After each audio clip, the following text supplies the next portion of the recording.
Very welcome, Swagatam in the video research journal of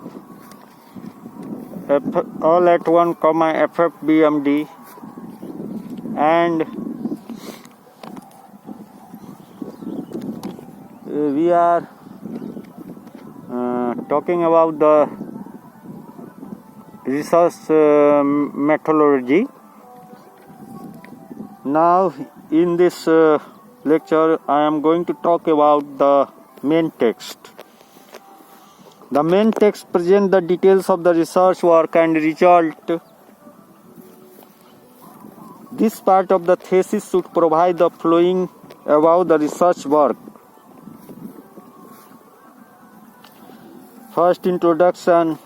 Second, actual research work performed and findings. And lastly, summary and conclusion.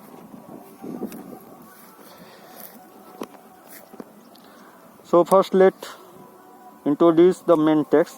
The purpose of the introduction is to give a brief outline of the field of research.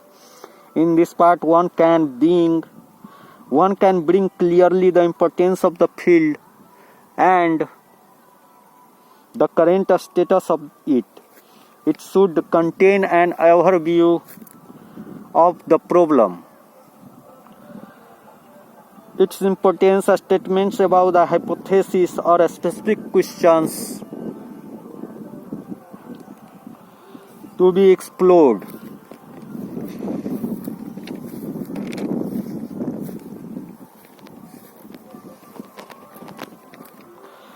This is followed by a preview of the scheme of the following chapter, that is, an outline of plan of the work. Here, aim of each of the chapters and their contents may be briefly stated.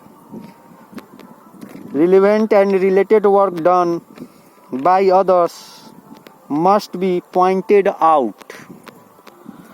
Various concepts and definition of scientific and technical terms necessary for understanding the research work undertaken are to be defined and explained.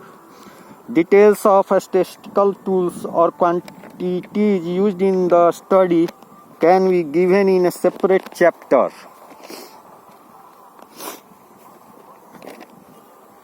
Irrelevant and less informative materials need not be presented. For example, regular and irregular behavior of solution of a system or differential equation can be characterized by calculating the statistical tools such as Lyapunov exponents, correlation functions, correlation dimension, power spectrum, periodicity of the solution, and probability distribution. If the power spectrum is not used in a research work, then there is no need to discuss in detail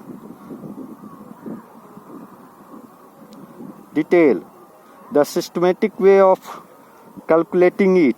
Similarly, suppose the effect of noise in a theoretical model equation is studied by including, say, Gaussian random numbers in the simulation.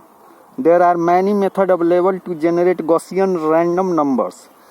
If the Box-Muller method is used, then it can be described. In this case, describing other methods, for example, rejection technique, is redundant to the present thesis report. The theory and experiment setup used should be clearly described with proper references.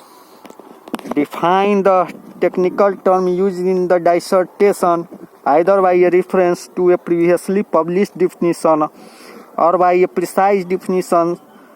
Such a definition should be given only once in the report.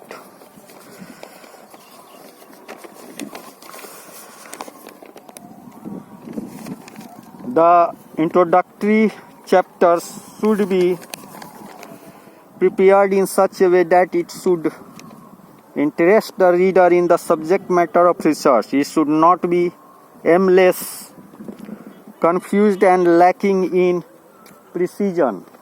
Introductory part may contain 1 or 2 chapters. So to be precise, the introductory part should cover the following characteristics features.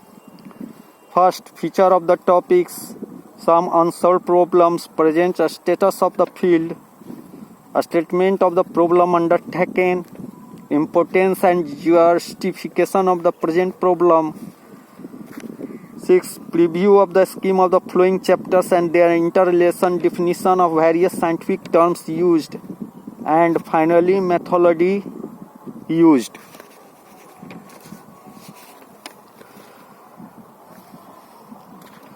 So with this I like to end this lecture here.